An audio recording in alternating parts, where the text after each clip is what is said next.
Hare Krishna, welcome to this special program on the systematic study of the topmost revealed scripture of this world, the Srimad Bhagavatam. Before we begin today's session, I shall chant a few prayers.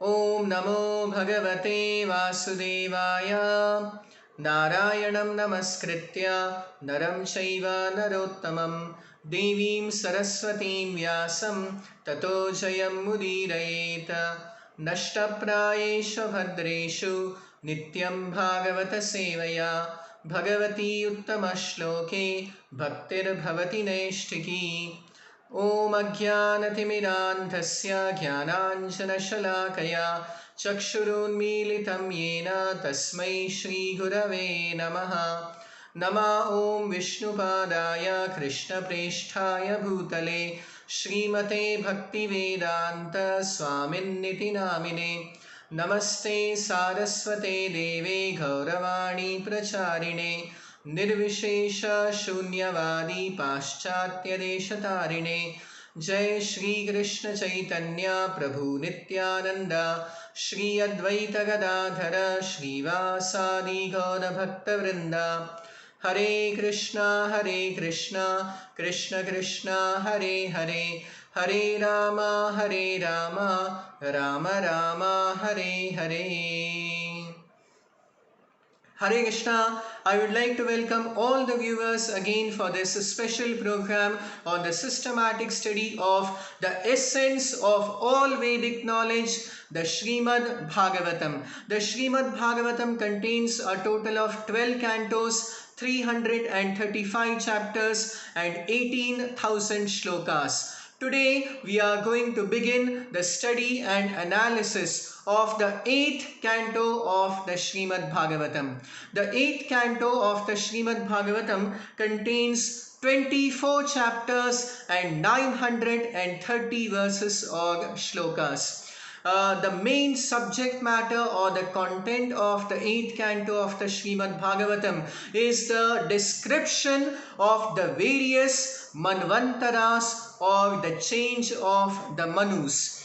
So during the course of the manvantaras, many incarnations as well as some of the most prominent pastimes that the Supreme Lord performed, especially saving the king of the elephants, that is Gajendra Moksha, is also very beautifully described. Then there is the description of one of the most popular themes in all the Vedic scriptures, in all the 18 Puranas, the Samudra Manthana Leela, or the churning of the milk ocean by the Devas and the Danavas with the objective of obtaining nectar or amrita. Then there is the very wonderful description of the incarnation of the Supreme Lord as Vamana, as the dwarf Vamana, who then transformed into Trivikrama to measure the entire universe with just 2 steps. And we also have the narration of the history of the Matsya Avatara, the incarnation of the Supreme Lord in the form of a gigantic fish, Matsya.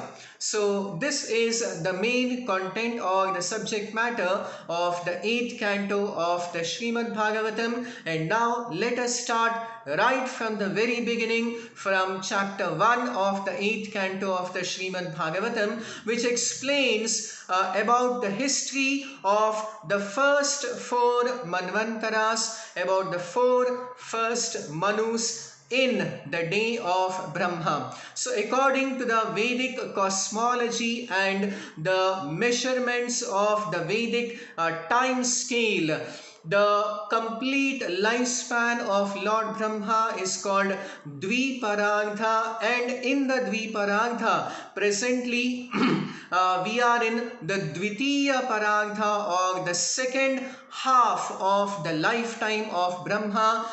Today is the 50th birthday of Lord Brahma. He has just completed 50 of his years, which is a tremendous magnitude of time according to the calculation of the earthly years. It runs into billions and trillions of years. So every day of Brahma is technically called as Kalpa, and the present Kalpa or day of Brahma is known as the Shveta Varaha Kalpa. In this Shveta Varaha Kalpa, currently the seventh Manvantara is going on, and in each Manvantara there are 71 Mahayugas, and currently we are in the cycle of the 28th Mahayuga of the seventh Manvantara of the Shveta Varaha Kalpa, and we are presently in the Kali Yuga. So in this day of Brahma there are a total of 14 Manvantaras, and in the 8th canto of the Srimad Bhagavatam we shall find a description of the past Manvantaras and the Manus, as well as the future Manvantaras and the future Manus, and those descriptions as well. So Srimad Bhagavatam contains the complete history as well as the future details of the entire Kalpa or the day of Brahma, and later even we shall find in the 12th canto of the Srimad Bhagavatam the description of the various kinds of pralaya or destruction. So even up to the end of this universe, up to the dissolution, we find all the details here in the Srimad Bhagavatam. So in the first chapter of the 8th canto of the Srimad Bhagavatam, the first four Manus in long back history, each Manvantara consists of 71 Mahayugas, and each Mahayuga has a time span of 43,20,000 years. So approximately each Manvantara lasts for about 30 crore or 300 million years. And now we are going to start the history from the first Manvantara, that is the Swayambhuva Manvantara. So the history is approximately about 200 crore years back, or almost 2 billion years back. So we have already heard the wonderful history of the family of Swayambhuva Manu and the glorious personalities who appeared in his family. So again there is a brief mention of the dynasty of the family of Swayambhuva Manu, who is the first Manu. So in the first Manvantara, Swayambhuva Manu is the in charge. So just like we have a time scale in which somebody forms the government, and in the government it is headed by a prime minister or a president, and then there is the council of ministers or the cabinet of ministers. Likewise, in a day of Brahma, there are 14 Manvantaras, and for each of the Manvantara, there is a head of that Manvantara known as the Manu, and there are a set of Devatas, there are a set of the 7 great sages, a set of all these personalities are there, and they would be described here in the 8th canto of the Srimad Bhagavatam. Therefore, the various Devatas, when we hear of them, like Indra is not exactly the name of the person, it is the name of the post. It is the name of the post. Just like in the council of ministers, even the prime minister is a post, and for a certain duration of time someone becomes a prime minister or president, and likewise somebody becomes the defense minister or finance minister. So these are posts, and the persons come and go. Likewise, Indra, Chandra, Vayu, Surya, they are all the various posts of administrative duties for the entire universe. And for each Manvantara, there is a change in the post of the Devatas. So therefore, it is not a permanent post. Someone who is Indra now may have been a very ordinary person in the previous life, and again after his tenure of being Indra for one Manvantara, according to his karma, he continues the course of his destiny. So in this way, the Srimad Bhagavatam now explains that in the first Manvantara, Swayambhuva Manvantara, the post of Indra was taken up by the incarnation of the Supreme Lord Vishnu as Yagna or Suyagna, who is also the grandson of Swayambhuva Manu. The son of the daughter of Swayambhuva Manu is Akuti. Akuti married Ruchi Maharshi, and they had a son by name Suyagna, who is an incarnation and avatara of the Supreme Lord. So Suyagna avatara became the Indra in the first Manvantara, and likewise there were the great sages, and various posts of the Devatas were occupied by the various personalities. Then moving to the second Manvantara, which is known as the Swarochisha Manvantara. Swayambhuva Manu is known by this name because he is the direct son of Swayambhu, which is another name of Lord Brahma. So Swayambhuva Manu is the son of Brahma. The second Manu is called as Swarochisha Manu, and Swarochisha Manu is the son of Agni, and also again a grandson of Swayambhuva Manu. So Swayambhuva Manu's one more daughter is Prasuti. Prasuti married Daksha, and they had 16 daughters, out of which some were given to Agni, and from Agni was born Swarochisha. Swarochisha became the Manu later, so he is the great grandson of Swayambhuva Manu. So in this way, the second Manu is Swarochisha Manu, and during the time of the reign of Swarochisha Manu, he had many sons who were headed by Dyumat, Sushena and Rochishmat.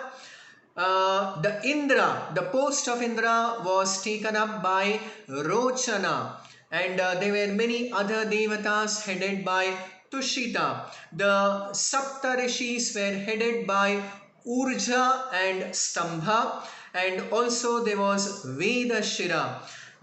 Later, Vedashira gave birth to Vibhu, and Vibhu instructed 88,000 saintly persons on spiritual life. So this is a brief description of the important events that took place in the second Manu, or in the Swarochisha Manvantara. The third Manvantara is called Uttama. The fourth one is Tamasa, and the fifth one is Raivata. So the third, fourth and fifth Manus were all again the grandsons of Swayambhuva Manu, and they were the sons of Maharaj Priyavrata. Swayambhuva Manu's first son is Priyavrata, and Priyavrata had many sons, and three of them are Uttama, Tamasa and Raivata. These three became the third, fourth and the fifth Manus. So Uttama is the third Manvantara, Uttama Manvantara, and his prominent sons were Pavana, Srinjaya and Yagnahotra. During the reign of Uttama Manu, the sons of Vasishtha headed by Pramada were the seven great sages or the Sapta Rishis. The Devatas were the Satyas, Devashrutas and Bhadras. And the post of Indra was taken up by Satyajit. So in this way, the third Manvantara is described, and the incarnation of the Supreme Lord. This is also a very important thing. The one category of the avatars of the Supreme Lord. There are basically 6 varieties of avatars of the Supreme Lord, and they are Purushavataras, Gunavataras, Yugavataras, Leelavataras, Shaktavesha Avataras and Manvantara Avataras. So here in the description of the 14 Manus, we also find the mention of the 14 Manvantara Avataras, the presiding, the principal, the main Avatara, the incarnation of the Supreme Lord for each of the Manvantara. In the first Manvantara, Swayambhuva Manvantara, the Manvantara Avatara is Suyagna Avatara. Likewise, in the second Manvantara, the Manvantara Avatara, the incarnation of the second Manvantara is Vibhu Avatara. In the third Manvantara, the Manvantara Avatara is Satyasena. Satyasena appeared as the son of Dharma and Sundarita, and he specifically performed the pastime of killing all the yakshas and rakshasas. So this is the description of the third Manvantara known as Uttama Manvantara, and now we move on to the fourth Manvantara, and the fourth Manvantara is known as the Tamasa Manvantara, who is again the son of Priyavrata, the grandson of Swayambhuva Manu. Tamasa had 10 sons, including Prithu, Khyati, Nara and Ketu. During his reign, the Devatas were the Satyakas, Haris, Vedas, and the 7 great sages, the Saptarishis, were headed by Jyotirdhama, and Indra was a person by name Trishikha. And later, the incarnation of the Supreme Lord for the fourth Manvantara is Hari.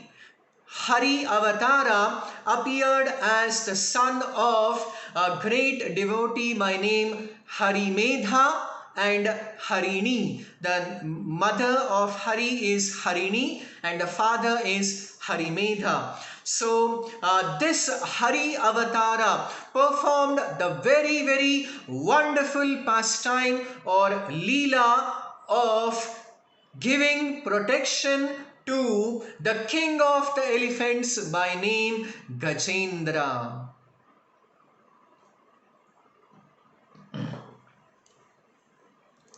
So now, when Shukadeva Goswami mentioned that in the fourth Manvantara, the Supreme Lord, in his incarnation as Lord Hari, who is the Manvantara incarnation of the fourth Manvantara, that is the Tamasa Manvantara, he gave protection to Gajendra. Parikshit was very inquisitive to hear in further detail about how the Supreme Lord protected and saved the king of the elephants, Gajendra. So now from the second, third and fourth chapters of the 8th canto of the Srimad Bhagavatam, in 3 chapters is the very, very wonderful narration of the history of the king of the elephants, Gajendra. So once upon a time, long back, so how long back? This is an event that took place in the 4th Manvantara. So that is approximately about 100 crore years back, or about 10 million years back, during the reign of Tamasa Manvantara, there was the king of the elephants by name Gajendra. Gajendra, once accompanied by many of his wives and many family members, went to a very beautiful spot by name Trikuta Parvata. And there is a description of a very enchanting and beautiful lake on the slopes of the Trikutachala or the Trikuta Parvata. Gajendra enjoyed with all his family members, with his wives, in the various gardens and the forests of this Trikutachala Parvata, and then entered this lake and began to sport in these waters and enjoy with all his family members by splashing them with water. And as they were sporting in the waters of this lake, there was a very powerful graha, or a crocodile, which was agitated, was disturbed by all these elephants that had come, and this crocodile went and immediately grabbed with all its might the leg of Gajendra, the king of the elephants. Now Gajendra tried to free himself from the clutches, from the grasp of this crocodile, but how much ever he tried, he was unable to. Then they began to fight. Gajendra and this Graha, the crocodile, began to fight among themselves for a very long period of time. Actually, Gajendra also was a very strong, a very powerful elephant, and although his wives and other family members tried to pull him out, the grasp of the crocodile was very strong, so they were unable to help him. And Gajendra, although being personally very powerful, but he was in a alien, he was in a foreign territory, he was in water. Gajendra, the elephant, is a being of the land, and whereas the crocodile is a being of the water. It is an amphibian, and it is more used to being in water, and therefore the strength of Gajendra, being in an alien territory, began to deteriorate, and whereas the strength of the crocodile remained in its full power, and Gajendra now began to lose his strength and lose the battle against the crocodile. Finally, in a state of utter helplessness, Gajendra suddenly remembered the Supreme Lord Sri Hari. Now, how was it that Gajendra could suddenly remember the Supreme Lord? It is also explained that Gajendra carried this memory from his past life, from his previous life, in which he was a great king by name Indradyumna. Indradyumna was a great king of the Tamila country, of the Tamila province, and he once went to the Malayachala to perform penance and austerities, and at that time this great sage Agastya Rishi came, and because Indradyumna was absorbed in performing tapasya, he did not know of the arrival of the great sage and could not receive him. Agastya thought that this may be a deliberate attempt to insult him or dishonor him, and due to this misunderstanding, Agastya cursed Indradyumna to become a dull elephant in his next life. But after understanding the sincerity of the faultless quality of Indradyumna, Agastya gave him the assurance that in the next life as an elephant, he would be personally be delivered by the Supreme Lord Vishnu, Lord Hari, and attain the highest ultimate perfection of going back home, back to God and to the spiritual world.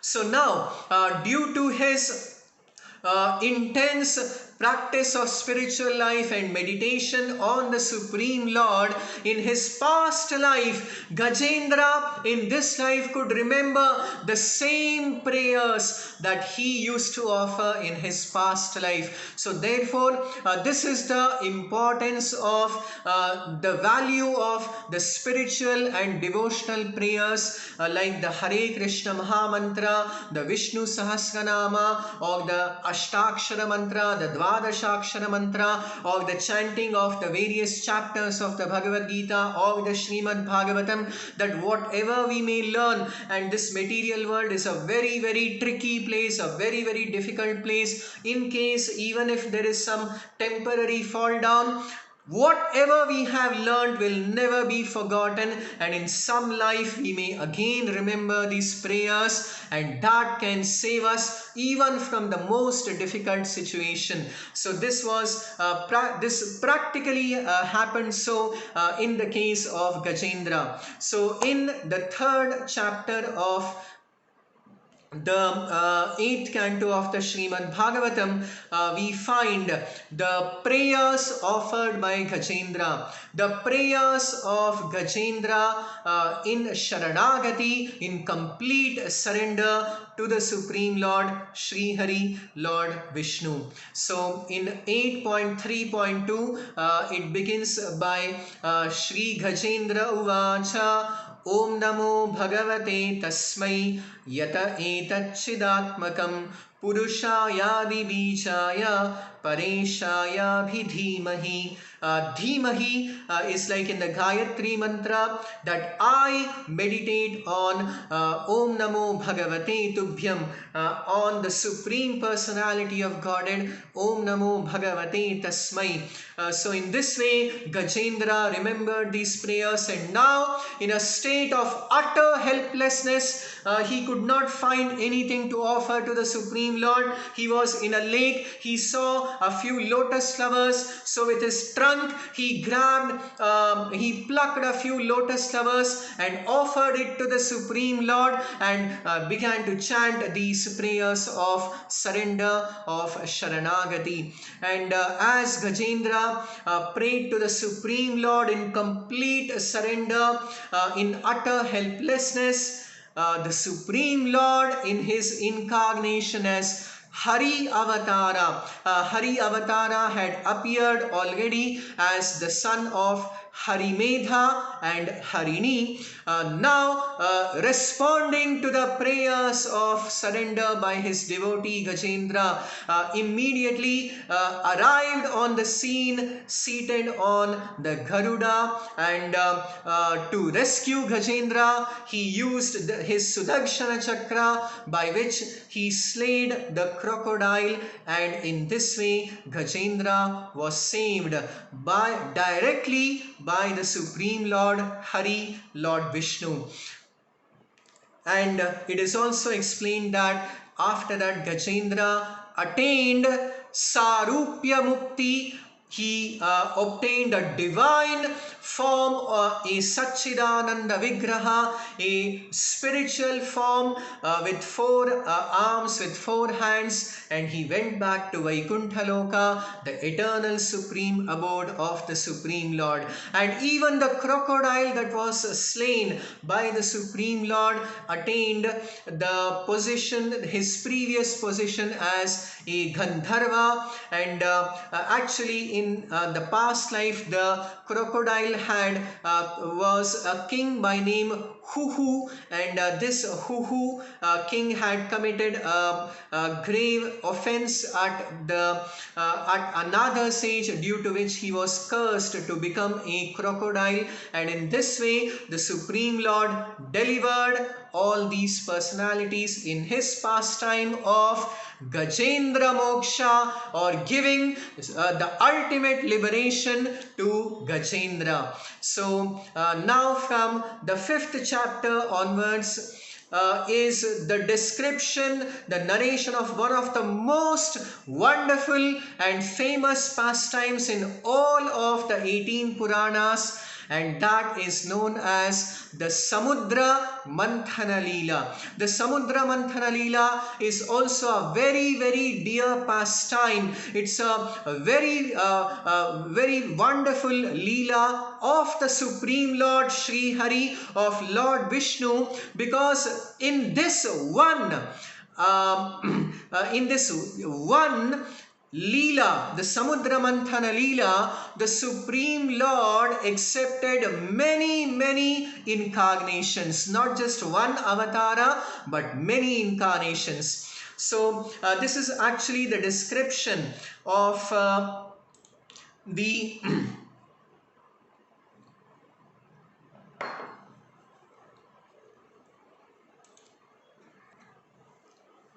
So till now, in the up to the 4th chapter of the 8th canto of the Srimad Bhagavatam, we have heard the history of the first 4 Manus. Now, in the 5th chapter of the 8th canto of the Srimad Bhagavatam is the narration of the history of the 5th and 6th Manus.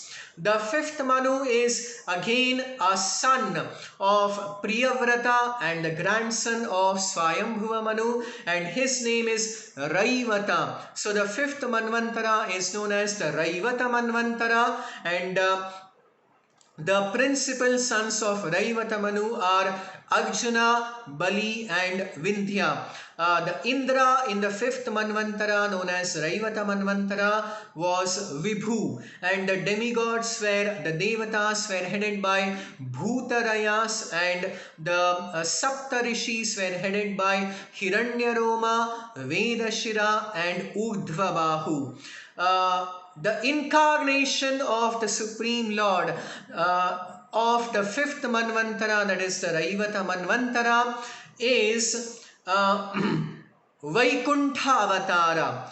Vaikuntha Avatara appeared as the son of Shubhra and Vikuntha, and the Supreme Personality of Godhead married Rama Devi, and on her request he manifested another Vaikuntha planet in this material world.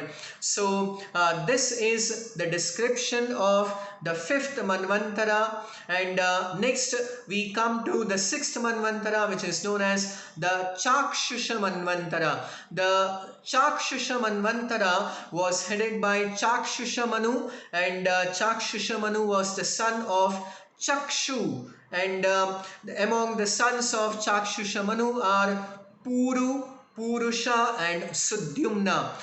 Indra in the 6th Manvantara, Chakshusha Manvantara, was Mantradruma, and the Devatas were headed by the Apyas. The Sapta Rishis were headed by Havishman and Viraka, and the incarnation of the 6th Manvantara, Chakshusha Manvantara, is Ajita Avatara, and Ajita Avatara appeared as the son of Deva Sambhuti and Vairaja, and it is Ajita Avatara who also assumed the Kurma Avatara, and also he lifted the entire Mandara Parvata and helped the Devatas in the churning of the milk ocean.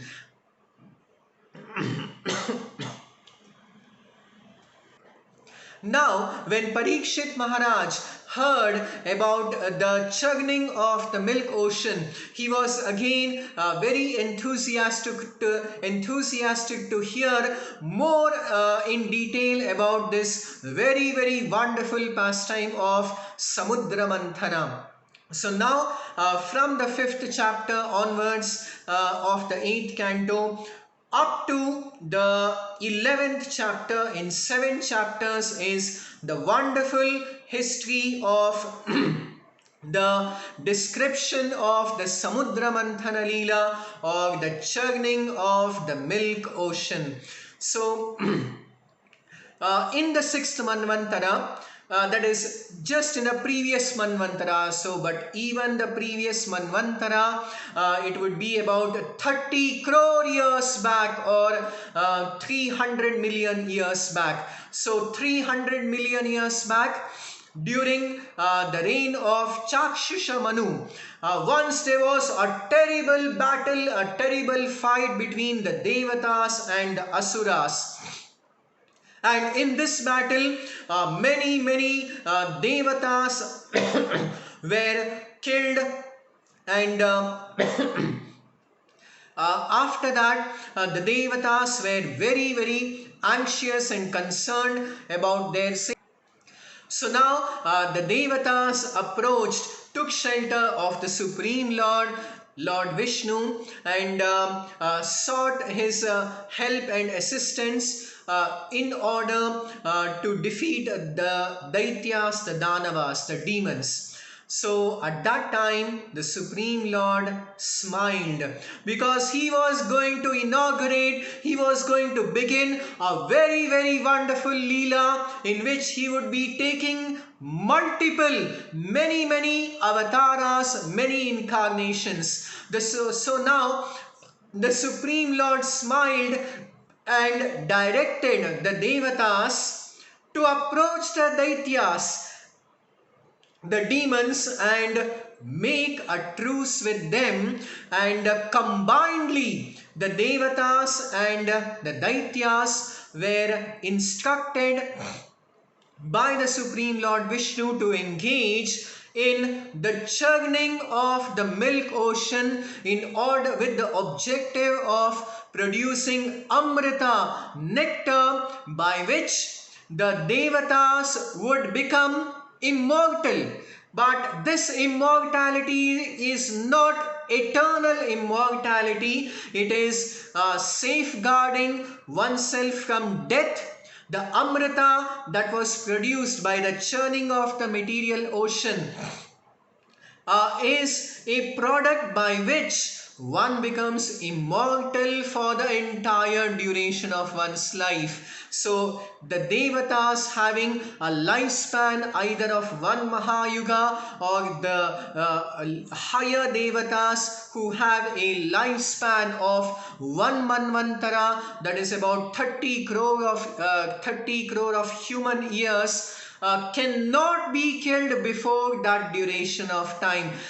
Real eternal immortality can be attained only in the spiritual world, in the Vaikuntha Loka, in the supreme abode of the Supreme Lord Shri Krishna.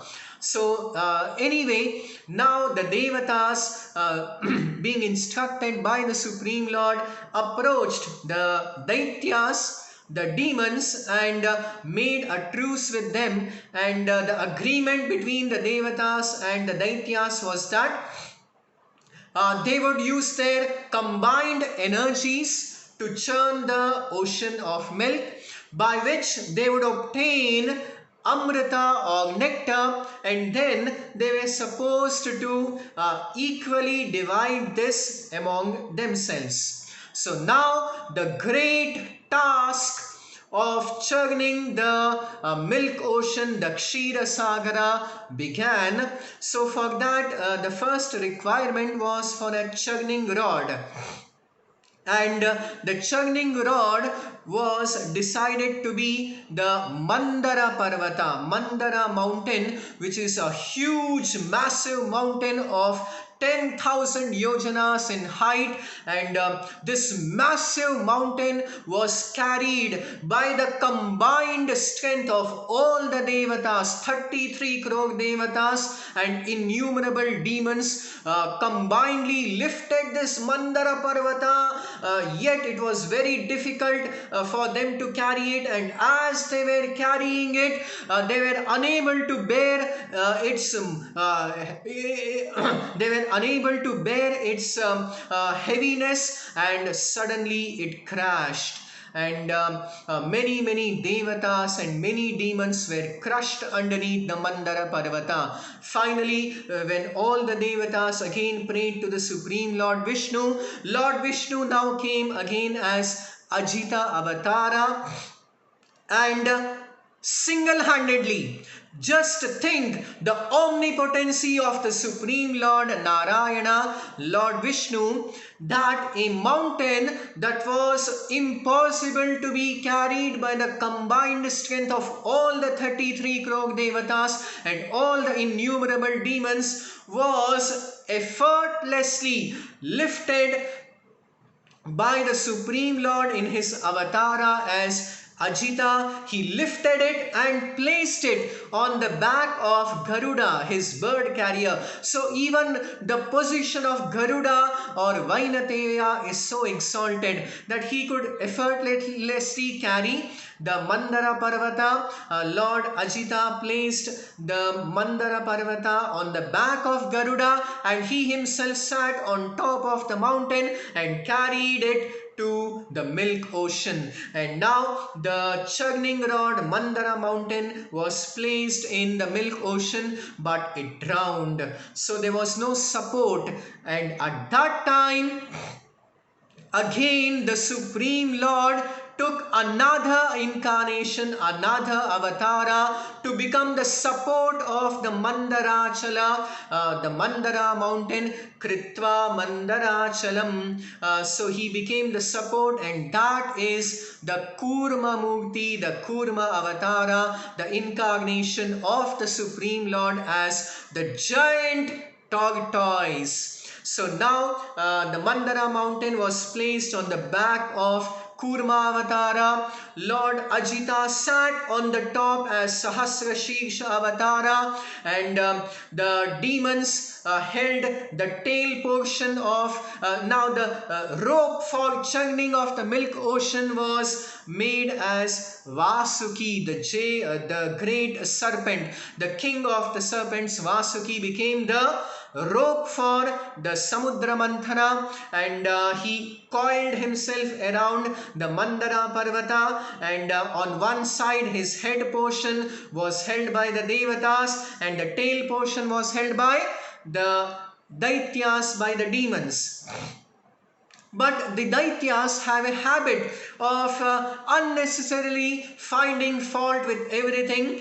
They have very puffed up egos. So they all said that why should we are very great personalities. It is below our dignity to hold the tail of the snake.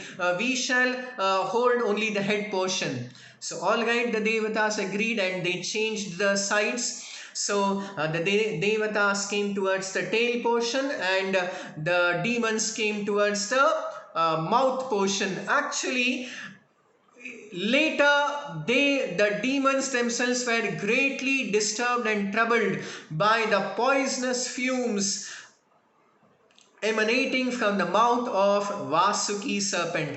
So anyway, in this way the exchange happened, and now they began churning the Kshira Sagara, the milk ocean.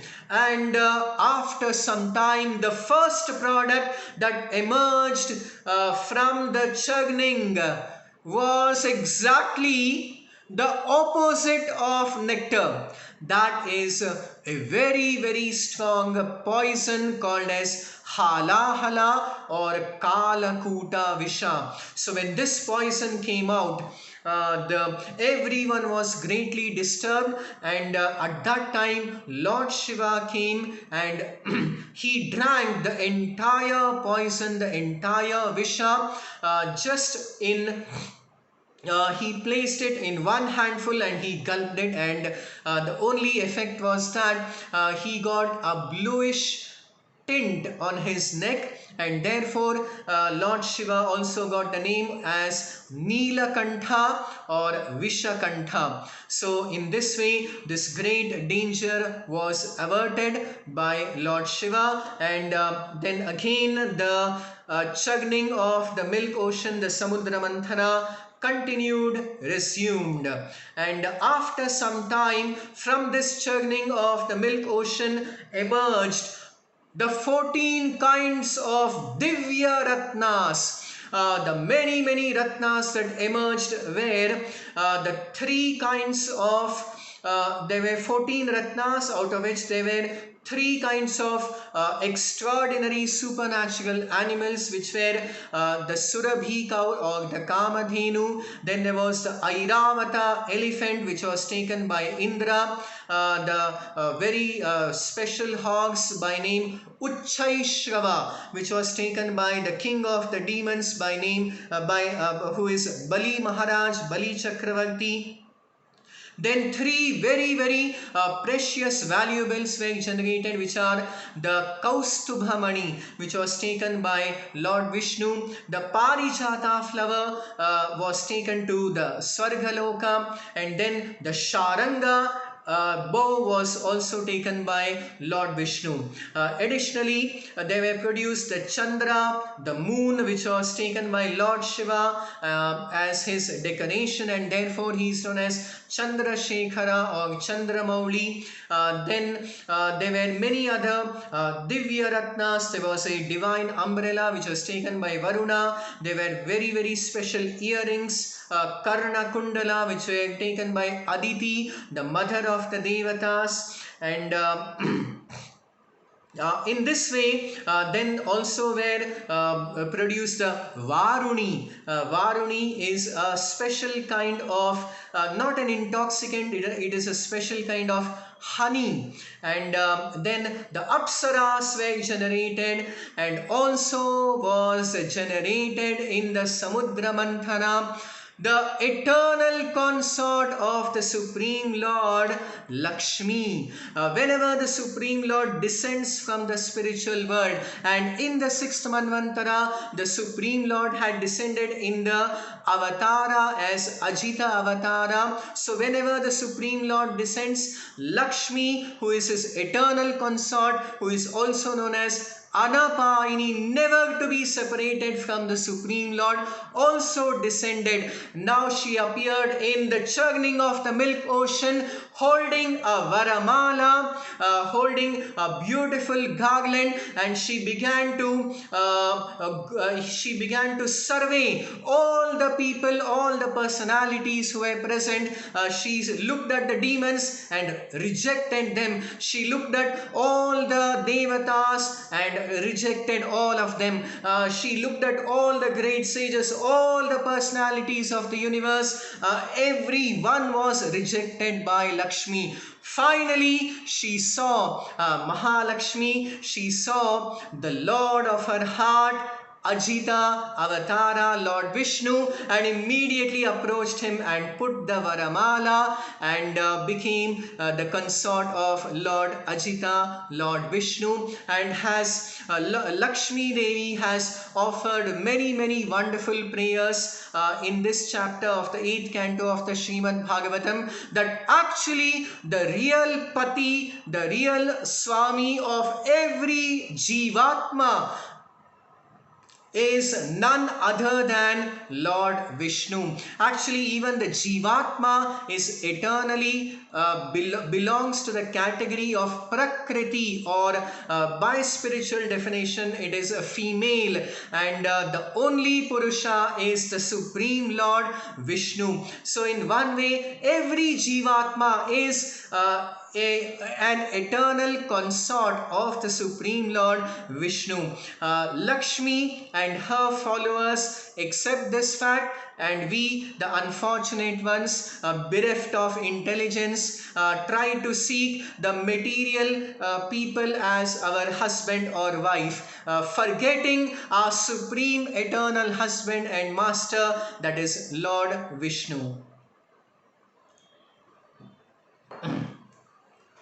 Now, after all these Ratnas came, finally the ultimate product of the Samudra Manthana emerged, and that is Amrita or nectar, and it was carried by another incarnation of the Supreme Lord. So if you observe in this one Leela, Samudra Manthana Leela, there are multiple incarnations of the Supreme Lord. There is the Ajita Avatara, there is the Sahasra Shisha Avatara, there is the Kurma Avatara, and now we have the Dhanvantari Avatara. So Dhanvantari Avatara carried the Amrita Kumbha, the Amrita Kalasha, the pot of nectar. And as he emerged out, originally, the agreement between the Devatas and the Danavas, between the demigods and the demons, was that the nectar would be shared equally among the Devatas and the Asuras.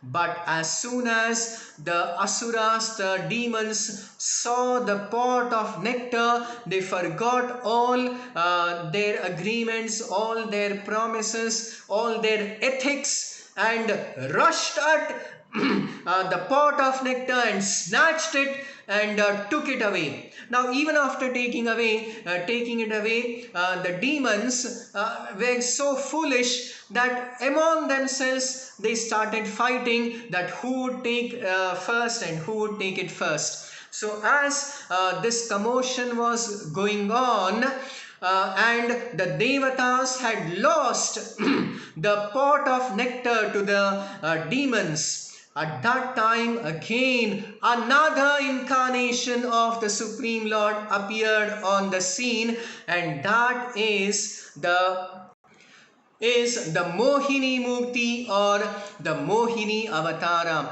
the incarnation of the Supreme Lord as the Supreme Enchantress. So Mohini appeared as a most beautiful woman and approached the Daityas and very beautifully spoke to them that why are you fighting among themselves? I shall settle your differences. You hand over the pot of nectar to me, and all of you sit down here and I shall do the distribution of Amrita. So the demons were enchanted by the beautiful features of Mohini, and they obediently sat down in rows to receive the nectar. All the Devatas also sat down. So Mohini first started distributing the nectar only among the Devatas, because the Daityas, the demons, were unqualified to receive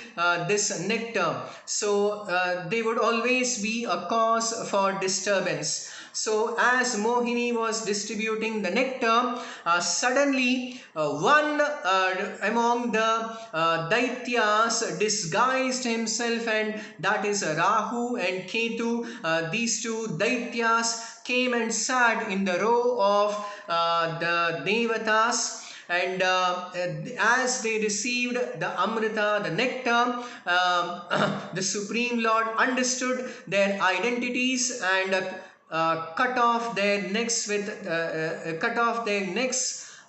the Sudarshana Chakra. So still their head remained, and therefore Rahu and Ketu became the presiding deities, the Devatas of these two planets, the Rahu and Ketu planets.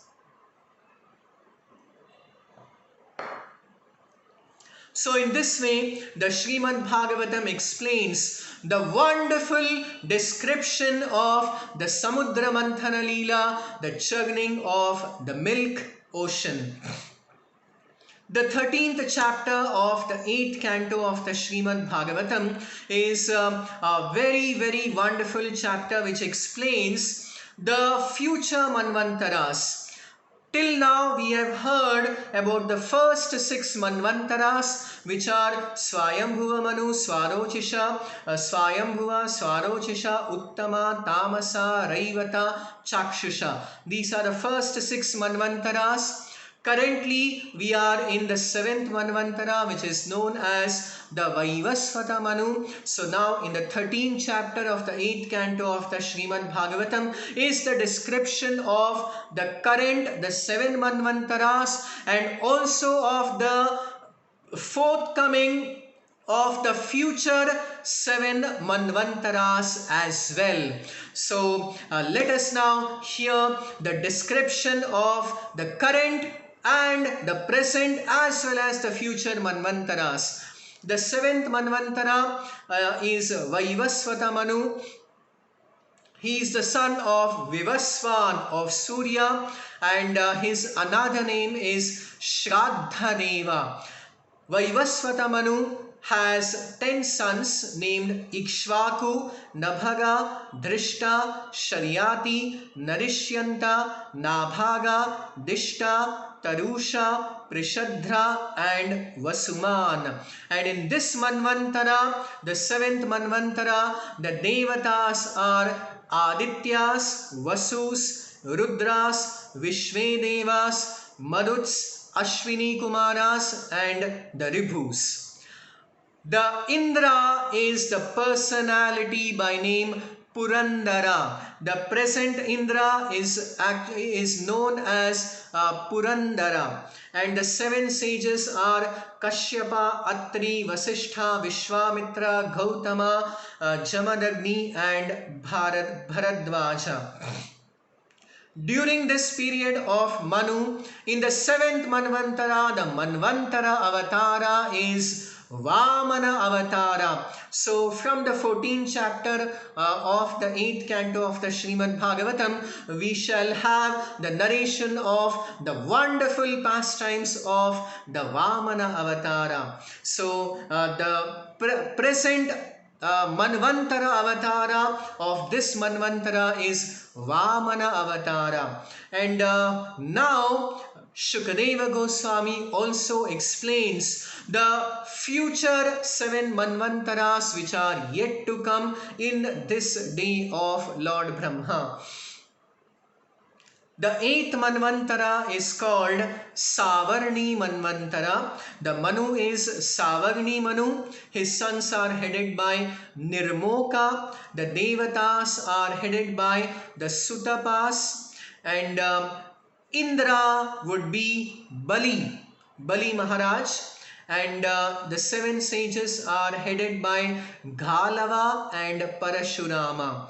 In the 8th Manvantara, that is the Savagni Manvantara, the incarnation of the Supreme Lord would be Sarvabhauma Avatara, who would appear as the son of Devaguhya and Saraswati.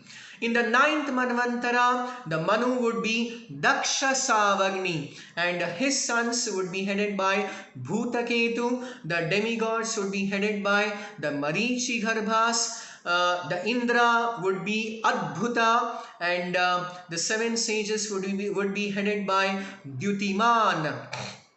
The incarnation in the 9th Manvantara, Daksha Savagni Manvantara would be Rishabha, who would appear as the son of Ayushman and Ambudhara. The 10th Manu is further described that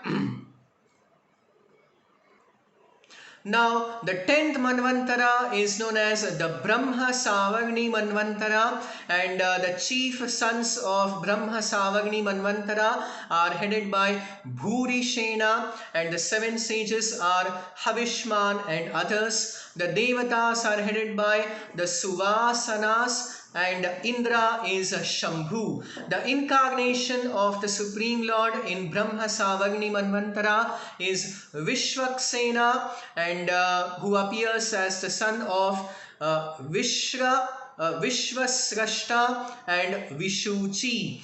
The 11th Manvantara is known as Dharma Savagni Manvantara, who has 10 sons headed by Satyadharma. The Devatas are the Vihangamas. Indra in the 11th Manvantara is Vaidhrita. The 7 sages are headed by Aruna and others. The incarnation is Dharma Setu, the son of Vaidhrita and Aryaka.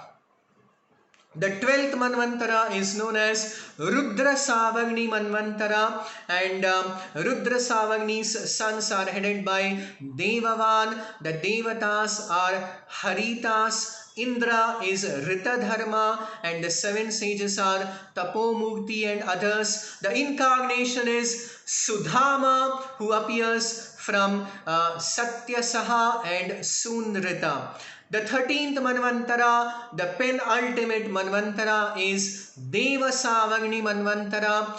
His sons are headed by Chitrasena. The Devatas are the Sukarmas. Indra is Divaspati, and the sages are headed by Nirmoka. The Manvantara Avatara is Yogeshwara, who appears from Devahotra and Brihati. And the last Manvantara, the 14th Manvantara, is known as the Indra Savagni Manvantara, and his sons are Uru and Gambhira. The Devatas are the Pavitras, and Indra is Shuchi. The sages are headed by Agni and Bahu. The incarnation of the Supreme Lord in the 14th Manvantara is Brihadbhanu, who appears as a son of Satyaranya, Satrayana and Vitana. So in this way, the 13th chapter of the 8th canto of the Srimad Bhagavatam very nicely describes the current Manvantara as well as all the future Manvantaras. We shall next continue the narration of the Yugavatara, the Manvantara Avatara of the present Manvantara, the 7th Manvantara, the Vaivasvata Manvantara, which is Lord Vamana, Lord Trivikrama. So, if you have any questions about today's session, please do post it in the WhatsApp group or in the comments box. Please do like the video and subscribe to our YouTube channel, and please do join us for the next session of the study of the Srimad Bhagavatam. Thank you very much. Hare Krishna.